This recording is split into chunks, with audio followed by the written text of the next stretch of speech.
અધિક માસ કેવી રીતે બન્યો? પુરુષોત્તમ માસ સંપૂર્ણ કથા. નમસ્કાર મિત્રો, જય શ્રી કૃષ્ણ. આજે આપણે એક એવી દિવ્ય અને અદ્ભુત કથા સાંભળવાના છીએ જે દરેક ભક્તને જાણવી જ જોઈએ. આ કથા છે અધિક માસ કેવી રીતે પુરુષોત્તમ માસ બન્યો તેની. મિત્રો, આપણા હિન્દુ ધર્મમાં દરેક મહિનાનું વિશેષ મહત્વ છે. દરેક માસ કોઈને કોઈ દેવતા સાથે જોડાયેલો છે. પરંતુ એક માસ સમય એવો હતો જ્યારે એક મહિનો એવો હતો જેને કોઈ માન આપતું નહોતું. લોકો તેને અશુભ માનતા હતા, શુભ કાર્ય કરવાનું ટાળતા હતા, અને એ મહિનો હતો અધિક માસ. આજે આપણે જાણીશું કે કેવી રીતે ભગવાન વિષ્ણુએ આ અપમાનિત મહિનાને પોતાનું નામ આપીને સમગ્ર જગતનો સૌથી પવિત્ર બનાવી દીધો. તો ચાલો શરૂ કરીએ આ પવિત્ર કથા. અધિક માસ કેમ આવે છે? સૌથી પહેલા સમજીએ કે અધિક માસ આવે છે કેમ. હિન્દુ પંચાંગ ચંદ્રના હિસાબથી ચાલે છે. જ્યારે સૂર્યવર્ષ અલગ ગણાય છે, ચંદ્રવર્ષ અને સૂર્યવર્ષ વચ્ચે દર વર્ષે થોડા સમય રહે છે. આ ફરક લગભગ 32 મહિનો પછી બરાબર થઈ જાય છે. ત્યારે પંચાંગનું સંતુલન જાળવવામાં એક વધારાનો મહિનો ઉમેરવામાં આવે છે. આ વધારાના મહિનાને અધિક માસ કહેવામાં આવે છે. પણ પ્રાચીન સમયમાં લોકો આ મહિનાને શુભ માનતા નહોતા. અધિક માસનું દુઃખ. એક વખત અધિક માસ ખૂબ જ દુઃખી થઈ ગયો, કારણ કે જ્યારે પણ આ મહિનો આવતો, લોકો લગ્ન, ગૃહપ્રવેશ, નવા કામ, યજ્ઞ અને શુભ કાર્યો કરવાનું બંધ કરી દેતા. લોકો કહેતા, આ મહિનો અશુભ છે. બીજા બધા મહિનાઓના દેવતા હતા.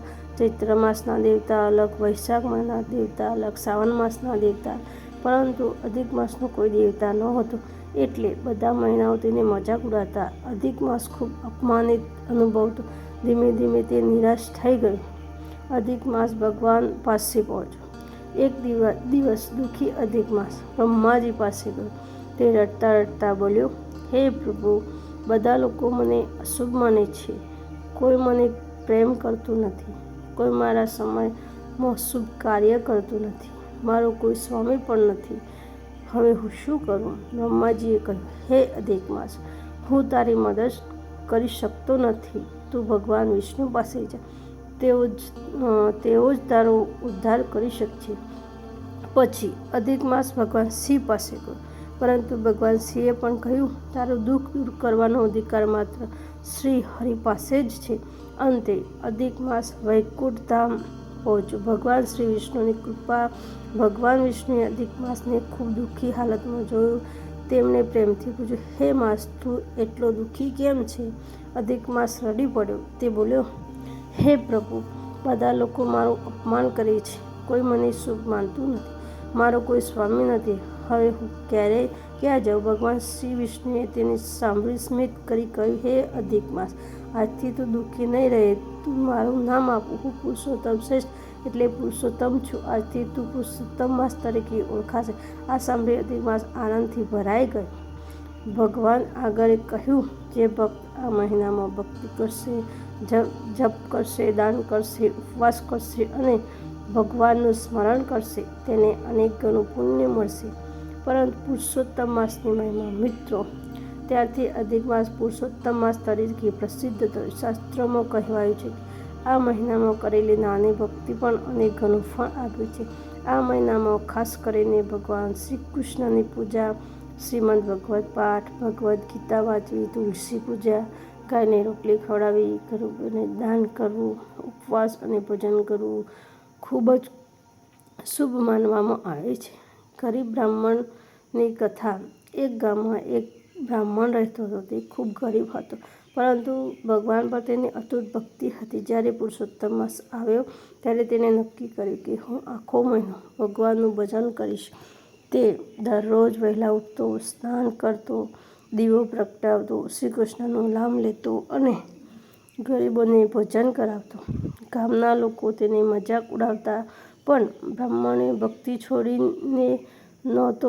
માસ પૂર્ણ થયા પછી એક દિવસ ભગવાન શ્રી કૃષ્ણ વૃદ્ધ બ્રાહ્મણના રૂપમાં આવ્યા. તેણે કહ્યું, હે ભક્ત, હું તારી ભક્તિથી પ્રસન્ન છું.